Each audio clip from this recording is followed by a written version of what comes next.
अक्टूबर आ चुका है और हमारा सपना हमें अपनी आंखों के सामने टूटता हुआ नजर आ रहा है। कौन से वो चैप्टर हैं जिन्हें हम अगर स्टार्टिंग से मतलब कि अगर अब पढ़ना शुरू करते हैं तो भी हम उसमें अच्छा कर लें और हमारे मार्क्स आ जाएं। तो भाई देखो, ऐसा है कि पढ़ना तो सब कुछ है, लेकिन कुछ चैप्टर्स ऐसे हैं जो आपके सबसे ज्यादा स्कोरिंग चैप्टर होते हैं। बहुत सारे बच्चों को अच्छी अच्छी ट्रिक्स नहीं पता होती है कि कैसे 100 में से 100 नंबर लाए जा सकते हैं विज्ञान में। न्यूमेरिकल्स को आप छोड़ नहीं सकते हो और केवल थ्योरी से आप 95% ला नहीं सकते हैं। तो जब आपके फोन या कंप्यूटर या टैबलेट्स खराब हो जाते हैं तो आप क्या काम करते हो? ऑब्वियसली ना उनको रिपेयर करवाते हो। और कहते हैं कि भाई हिंदी के अंदर फेल, तो इसका मतलब हर सब्जेक्ट में फेल माने जाते हैं। उस सब बच्चे की एक आस है कि क्या इस वीडियो में जो होने वाला है, जो बताया जा रहा है, क्या मैं उतना कर लूं कि मैं टॉपर बन जाऊं। हेलो एवरीवन, कैसे हैं आप लोग? उम्मीद करती हूँ आप सभी प्यारे बच्चे स्वस्थ होंगे और मस्त होंगे। क्लास 10th में आने पर हर बच्चे ने, आप चाहे किसी भी बोर्ड के छात्र क्यों ना हो, हर बच्चा एक ही सपना देखता है, बोर्ड 2025 में टॉपर बनने का। अक्टूबर आ चुका है और हमारा सपना हमें अपनी आंखों के सामने टूटता हुआ नजर आ रहा है, क्योंकि सिलेबस समझ नहीं आ रहा, जो पढ़ रहे हैं वो भूल रहे हैं, बैकलॉग पे बैकलॉग हुआ जा रहा है, आगे का पढ़ रहे हैं तो पीछे का भूलते जा रहे हैं, स्कूल मैनेज हो नहीं रहा, हाफ ईयरली में मार्क्स आ नहीं रहे, प्री बोर्ड का डर अभी से सता रहा है, बोर्ड में क्या करेंगे, क्या होगा, कुछ समझ नहीं आ रहा, कोई सुनने वाला नहीं है, कोई बताने वाला नहीं है। बस हाँ, एक बात जो बार बार कानों तक आ रही है वो ये कि बोर्ड में कितने मार्क्स लाओगे तुम, पर बताने वाला कोई नहीं है कि मैं क्या करूं। टॉपर बनने का सपना ये एक बच्चे का नहीं है, इस वीडियो को जितना बच्चा देख रहा है उस सब बच्चे की एक आस है कि क्या इस वीडियो में जो होने वाला है, जो बताया जा रहा है, क्या मैं उतना कर लूं कि मैं टॉपर बन जाऊं। तो अगर आपकी ये सोच है तो यस, आपके टीचर्स आज लेकर के आए हैं हर एक सब्जेक्ट के वो चैप्टर्स, बस इतना पढ़ लो, कोई रोक नहीं सकता तुम्हें टॉपर बनने से। शुरू करते हैं हर एक टीचर के साथ। अगर आपने सपने देखे हैं तो इन सपनों को पूरा करने के लिए आपको सबसे ज्यादा करनी होगी मेहनत और हर सब्जेक्ट को देना होगा बराबर टाइम। अगर हम बात करें गणित की, तो गणित आपका एक ऐसा सब्जेक्ट है जिसमें बच्चों को सबसे ज्यादा डर लगता है। क्यों? क्योंकि वो मेहनत करने से डरते हैं। लेकिन इसी सब्जेक्ट में आते हैं 100 में से 100 नंबर भी, और इसके लिए बच्चों आपको करनी पड़ेगी प्रैक्टिस प्रैक्टिस प्रैक्टिस। और अब आप लोग सोचते होंगे कि सर हम प्रैक्टिस करने के लिए तैयार हैं, लेकिन अगर हमें यह पता चल जाए कि कौन से चैप्टर ऐसे हैं जिन्हें घोटकर हम पी लें, कौन से ऐसे चैप्टर हैं जो हमारे सबसे ज्यादा मार्क्स के हैं, कौन से वो चैप्टर हैं जिन्हें हम अगर स्टार्टिंग से मतलब कि अगर अब पढ़ना शुरू करते हैं तो भी हम उसमें अच्छा कर लें और हमारे मार्क्स आ जाएं। तो भाई देखो, ऐसा है कि पढ़ना तो सब कुछ है, लेकिन कुछ चैप्टर्स ऐसे हैं जो आपके सबसे ज्यादा स्कोरिंग चैप्टर होते हैं, वहां से आपके एग्जाम में सबसे ज्यादा पूछा जाता है। तो चलिए देख लेते हैं फटाफट से कि कौन से हैं वो चैप्टर्स जिसमें से आपको सबसे ज्यादा के नंबर के सवाल जो है मिलने वाले हैं। तो सबसे पहले अगर हम बात करते हैं यहाँ चैप्टर्स की, तो शुरुआत में आपको तीसरा चैप्टर नजर आता है, दो चरों वाले रैखिक समीकरण युग्म, pair of linear equation in two variable. ये चैप्टर आप लोगों को छोटे क्वेश्चन में भी मिलेगा, मतलब ऑब्जेक्टिव क्वेश्चन में भी मिलेगा, 1 नंबर में भी मिलेगा, 3 नंबर में भी मिलेगा, और बड़े क्वेश्चन में भी यहाँ से आपको एक क्वेश्चन आने वाला है। फिर आता है आपके पास त्रिभुज। ये आपका एक ऐसा चैप्टर है जिसमें बच्चों को सबसे ज्यादा डर लगता है। क्यों? क्योंकि बच्चों को त्रिभुज देखते ही घबराहट होने लगती है। लेकिन मैं कहता हूँ इस चैप्टर को अगर आप टुकड़ों में डिवाइड करके पढ़ते हो तो भाई इस चैप्टर ने आपको इतना प्यार देने वाला है, ये चैप्टर आपको इतना प्यारा लगने वाला है, आप कहोगे कि वाह सर वाह, मजे आ गए। और इसके बाद आता है निर्देशांक ज्यामिति। निर्देशांक ज्यामिति सबसे आसान चैप्टर है, लेकिन उसी के साथ साथ में सबसे ज्यादा इंपॉर्टेंट भी कहा जा सकता है, क्योंकि यहाँ से बच्चों को काफी सारे क्वेश्चन पूछे जाते हैं और आसान होते हैं। फॉर्मूला लगाओ और सीधा आपका आंसर आ जाता है। और फिर आता है मोस्ट स्कोरिंग चैप्टर त्रिकोणमिति। इसमें 2 चैप्टर आते हैं, त्रिकोणमिति का परिचय और त्रिकोणमिति के अनुप्रयोग। अगर हमने ये चैप्टर अच्छे से कर लिए तो हमारे 100 में से 100 नंबर आने पक्के हैं। नेक्स्ट अगर हम बात करते हैं पृष्ठीय क्षेत्रफल और आयतन, देखो यहाँ पर आप लोगों को बेलन, घन, घनाभ, शंकु, गोला, अर्धगोला, इन सभी को पढ़ना है। और इसके लिए सबसे पहले आपको यहाँ पर इस चैप्टर से रिलेटेड जो भी आपके फॉर्मूलाज हैं वो आप लोगों को पता होना चाहिए, क्योंकि अगर आप लोगों को पृष्ठीय क्षेत्रफल, आयतन, इनके फॉर्मूलाज पता होंगे तो कहीं पर भी आपको कोई कंफ्यूजन नहीं रहेगा और एकदम मस्त तरीके से आप लोग इस चैप्टर को कवर कर लोगे। लास्ट अगर हम बात करते हैं सांख्यिकी, भाई यहाँ से आपको माध्यम, माध्यिका और बहुलक इन तीनों से रिलेटेड एग्जाम में कोई भी दो चीजें पूछी जा सकती है, या तो माध्य और बहुलक पूछा जा सकता है, माध्यिका और बहुलक पूछा जा सकता है, माध्यम माध्यिका पूछा जा सकता है। आप पर डिपेंड करता है कितनी आप मेहनत करते हो, क्योंकि ये अगर चैप्टर आप लोगों ने कर लिए, गारंटी के साथ मैं कह रहा हूँ 100 आपके पक्के हैं। बिल्कुल।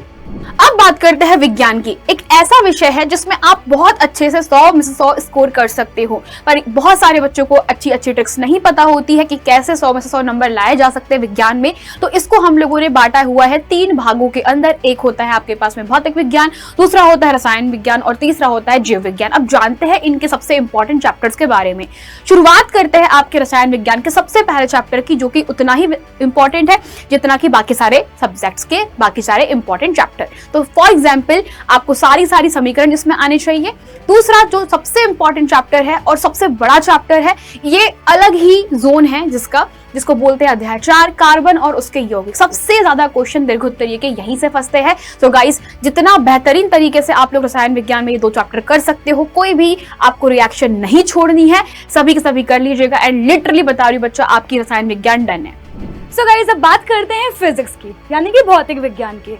बच्चों, अगर मैं बात करूं तो भौतिक विज्ञान में सबसे ज्यादा जो डर लगता है आपको वो है न्यूमेरिकल्स। देखिए, न्यूमेरिकल्स को आप छोड़ नहीं सकते हो और केवल थ्योरी से आप 95% ला नहीं सकते हैं। तो आपको करना क्या है बच्चा, आपको फिजिक्स में ये 2 चैप्टर आन बान शान है, इनको पकड़ लो और फिर देखना कि फिजिक्स में कोई भी क्वेश्चन छूटेगा नहीं। प्रकाश, परावर्तन, अपवर्तन और बच्चों विद्युत। देखिए, ये चैप्टर ऐसे चैप्टर हैं जो कि अपने आप में हर एक बोर्ड में बहुत ही बड़ा पार्ट अपने आप में रखते हैं। यानी कि यहाँ से आपको objective question, subjective question plus बच्चे न्यूमेरिकल्स और लॉन्ग आंसर भी यहीं से ही आपको मिलने वाला है। तो आपको बिल्कुल भी छोड़ना नहीं है। प्लस बच्चों, आपको इन दोनों ही चैप्टर के एक PYQ को घोंट डालना है, लगा डालना है। न्यूमेरिकल से डरना बिल्कुल भी नहीं है, क्योंकि बच्चों मैं हूं आपके साथ। सो गाइस, ये 2 चैप्टर कर डाले तो बच्चों बस फिजिक्स हो जाएगी खल्लास। तो चलिए अब बात करते हैं अपने अगले सब्जेक्ट के बारे में, जो है आपका बायोलॉजी यानी कि जीव विज्ञान। अच्छा, एक बात सोचो, जब आपके फोन या कंप्यूटर या टैबलेट्स खराब हो जाते हैं तो आप क्या काम करते हो? ऑब्वियसली ना उनको रिपेयर करवाते हो, ठीक है। और हमें पता है उसके अंदर बहुत सारे वायर्स भी होते हैं, ठीक है, उसमें बहुत सारे पेच वगैरह भी होते हैं। तो बिल्कुल हमारा शरीर भी ऐसा ही है। जब हमारा शरीर खराब होने लग जाता है तो हमारे शरीर को भी रिपेयरिंग की जरूरत होती है। तो कैसे होती है रिपेयरिंग कैसे होती है भाई? आपके जैव और प्रक्रम के थ्रू, यानी कि जितने भी प्रक्रम आपके शरीर में चलते हैं उससे रिपेयरिंग का काम हो रहा है। और नियंत्रण एवं समन्वय यानी कि कंट्रोल एंड कोऑर्डिनेशन, कि किस तरीके से यहाँ जो तंत्रिकाएं और हार्मोन्स मौजूद हैं वो सारी चीजें बैलेंस करके चलती हैं। तो ये दोनों ही चैप्टर आप लोगों के लिए बहुत ज्यादा इंपॉर्टेंट है और बहुत सारे क्वेश्चंस यहीं से पूछे भी जाते हैं। तो बिना किसी डर के आपको क्या करना है, इसको अच्छे तरीके से पढ़ना है और समझना है। बाकी क्लासेस तो आप लोगों ने देखी है, तो वहां से आप नोट अच्छी तरीके से बना भी सकते हैं। तो अब बात करते हैं अपनी प्यारी हिंदी की, और कहते हैं कि भाई हिंदी के अंदर फेल तो इसका मतलब हर सब्जेक्ट में फेल माने जाते हो। तो भाई बात करें हिंदी की, तो मैं कुछ ऐसे टॉपिक बताऊंगा आपको, कुछ ऐसी चीजें बताऊंगा आपको कि आपने केवल और केवल ये टॉपिक अगर आपने कर लिए तो भाई हिंदी के अंदर आप बहुत ही अच्छे नंबरों से पास हो सकते हैं। तो भाई देखो, एक गद्यांश आता है और एक आता है पद्यांश, ठीक है। गद्यांश के आधार पर कुछ प्रश्न उत्तर आपको करने के लिए आएंगे और पद्यांश के आधार पर भी प्रश्न उत्तर करने के लिए आएंगे। यानी कि एक गद्यखंड दिया जाएगा, एक पद्यखंड दिया जाएगा, उसी के अंदर 4 से 5 क्वेश्चन दिए जाएंगे जो कि आपको करना होता है। और सबसे बड़ी चीज कि आपको केवल गद्यांश के अंदर से ही उत्तर मिलेगा। तो आपने ये गद्यांश और पद्यांश 100% इसकी प्रैक्टिस करनी है, भरपूर प्रैक्टिस करनी है।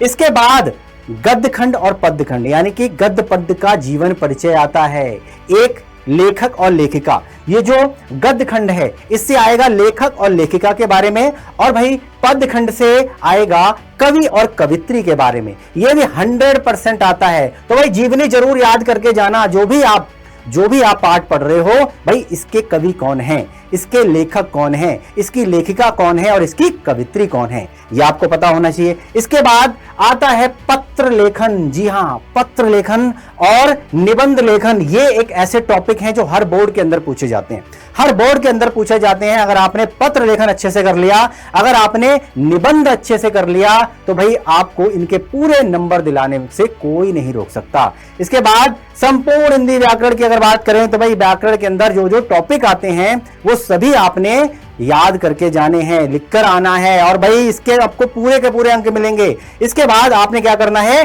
संस्कृत का एक श्लोक आपको आना चाहिए, ठीक है। ये भी आता है संस्कृत का, यानी कि हिंदी के अंतर्गत जो संस्कृत है उसके अंदर आपको संस्कृत का एक श्लोक जरूर, और एक ये श्लोक ऐसा श्लोक कि भाई ये आपके पूरे के पूरे प्रश्न पत्र में नहीं होना चाहिए, तो ये भी आपको याद रखना। तो आइए अब जानते हैं हम इंग्लिश के बारे में, जिसका सभी को डर रहता है। हम सारे सब्जेक्ट्स में मेहनत कर लेंगे, लेकिन इंग्लिश के साथ में लुक्का छुपी खेलते हैं। जब तक बचना चाहे तब तक बच सकते हैं, जब तक नहीं पढ़ेंगे तब तक नहीं पढ़ना चाहेंगे, और ये एक कार्यक्रम चलता रहता है बोर्ड्स तक। लेकिन क्या बोर्ड्स में बच पाओगे? बिल्कुल नहीं, बोर्ड्स में तो सामना करना पड़ेगा। तो अगर आपको लगता है डर और लगता है कि सिर्फ पास हो जाऊं, या फिर ऐसा कुछ गुट्टी पिला दे मैम कि हमारे जितना पढ़ा है बस वही आए, तो ये लो तुम्हारे सामने है। इंग्लिश की जब हम बात करते हैं तो इंग्लिश आपको पता है कि पार्ट्स में डिवाइडेड है।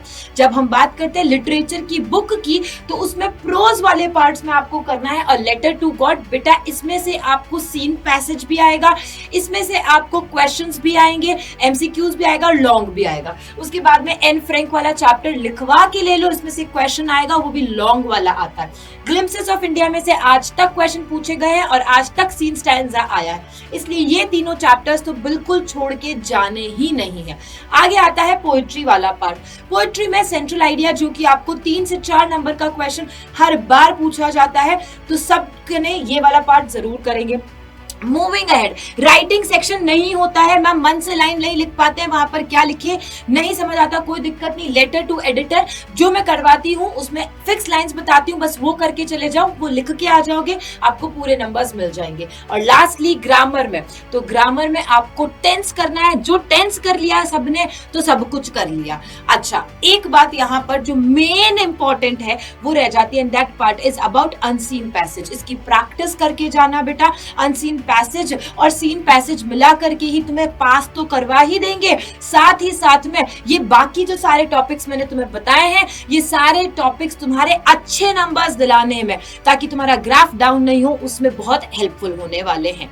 चलो बात करते हैं सामाजिक विज्ञान की। सामाजिक विज्ञान में बहुत सारे सेगमेंट ऐसे, बहुत सारे प्रश्न ऐसे होते हैं जो याद नहीं होते हैं। तो जानते हैं कौन से ऐसे टॉपिक हैं जो महत्वपूर्ण हैं। इतिहास में आप देखते हो 2 टॉपिक हैं आपके, यूरोप में राष्ट्रवाद और भारत में राष्ट्रवाद।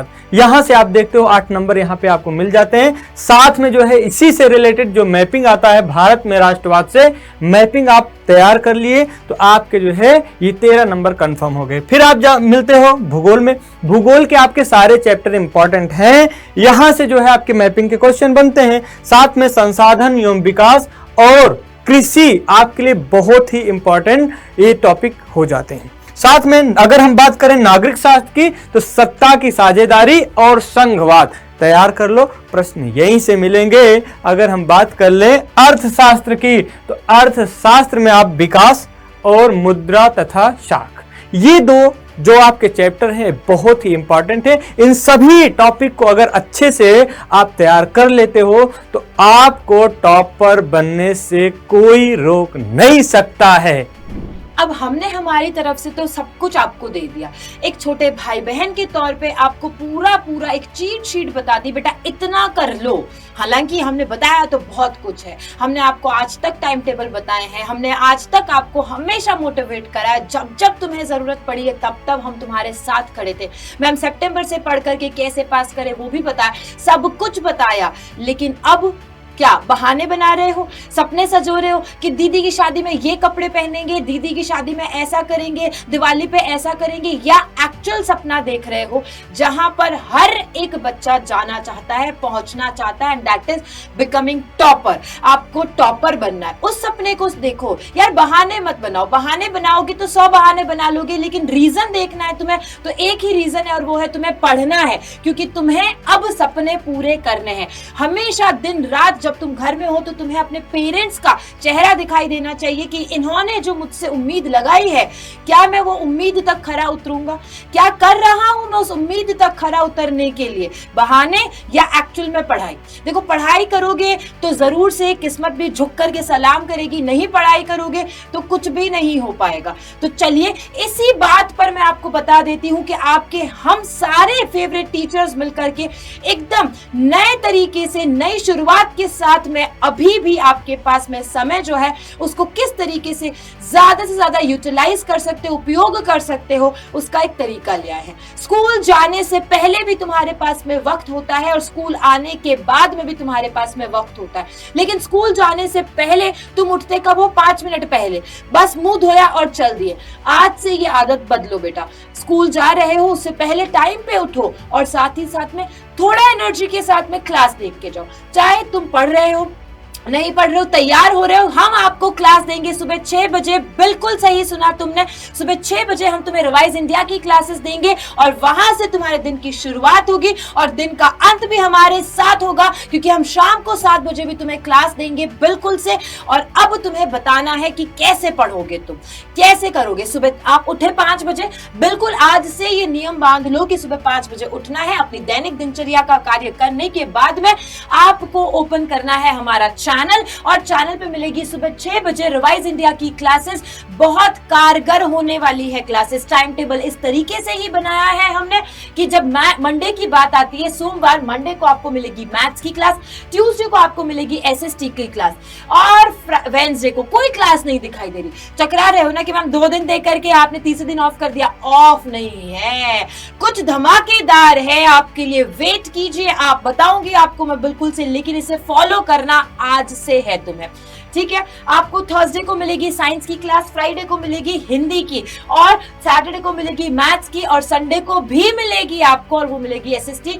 कब मिलेगी बेटा? सुबह 6 बजे। ये चूक गए ना तो परेशान हो जाओगे, क्योंकि अभी नहीं तो कभी नहीं वाला यहाँ पर मामला शुरू हो जाता है।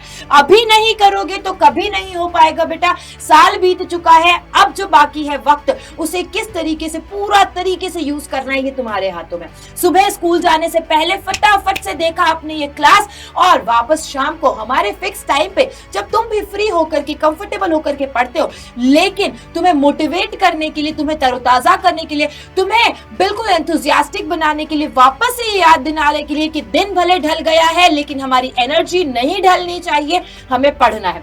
7 बजे आएंगे हम शाम को। मंडे को होगी आपकी केमिस्ट्री की क्लास, यानी कि सुभद्रा मैम आपको पढ़ाएंगी। ट्यूसडे को होगी मैथ्स की क्लास आपके। वेडनेसडे को जहां हमने यहां पर आपको ऑफ दिया है उसके पीछे वजह है। वेडनेसडे को सुबह 6 बजे क्लास नहीं होगी क्योंकि शाम को 7 बजे मैं यहां पर 2 अक्टूबर को लाने वाली हूं एक तगड़ी क्लास। मतलब जिनको डर लगता है इंग्लिश से, जिसने किताब तक नहीं खोली है, जिसे बस पास होना है या जिसे सिर्फ टॉप करना है, उसके अलावा कोई सपना नहीं है, सारे बच्चों के लिए ये एकदम तगड़ी क्लास होने वाली है। जरूर से देखिएगा आप लोग। वेडनेसडे को इंग्लिश की क्लास होगी, थर्सडे को एसएसटी की क्लास होगी, फ्राइडे को फिजिक्स की क्लास होगी एंड सैटरडे बायोलॉजी की क्लास, संडे को होगी हिंदी की क्लास। बिल्कुल आपका संडे भी हमने खाली नहीं छोड़ा है क्योंकि अब आपके पास में वक्त नहीं है। बच्चों लास्टली मैं आप सभी से यही कहूंगी कि माना आपने वक्त गवा दिया है, लेकिन बचा कुचा वक्त का भी आप पूरा यूटिलाइजेशन करोगे तो आप अभी भी अपने सपनों को पूरा कर सकते हो, अपने आप को प्रूव कर सकते हो। और यही वक्त है जब आपके टीचर्स पूरे एनर्जेटिक होकर के मेहनत कर रहे हैं तुम्हारे लिए सुबह और शाम, तो तुम्हें भी करना है अपना दिन रात एक और पढ़ना शुरू करना है। एक नई शुरुआत के साथ में मिलते हैं हम मंडे से।